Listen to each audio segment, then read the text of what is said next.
Hola, ¿qué tal mi gente? Por aquí les saluda DJ Darrell el Apoderado y en esta oportunidad les traigo un pequeño pack de efectos de sonido. El Apoderado del Rosario. El Apoderado del Rosario.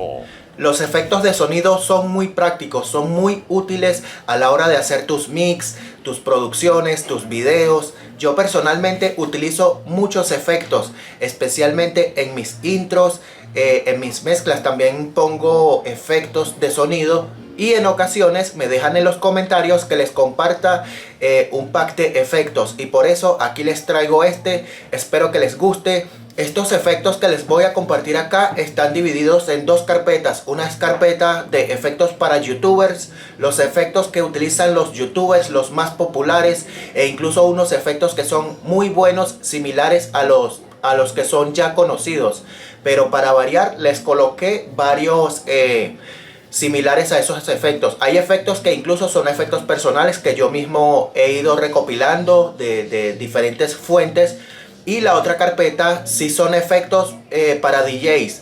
Efectos como para introducciones, para cortes, efectos de scratch. Los efectos tú los vas a utilizar dependiendo de tu necesidad, obviamente, y de tu creatividad. Tú vas a ver dónde puedes ponerlos, dónde tú crees que puedes utilizar los diferentes efectos que estoy compartiendo acá. Los efectos de youtubers puedes utilizarlos también en música, obviamente, o así en videos normales. Y los efectos de DJs también lo puedes utilizar en tus videos blogs si eres youtubers. Y bueno, el link de descarga se los voy a dejar acá en la descripción de este video para que ustedes lo descarguen fácil, rápido y gratis por Google Drive. Y sin más me despido pidiéndoles que se suscriban a este canal, que le den like, si pueden compartan este video para llegar a más personas. Muchísimas gracias, será hasta la próxima.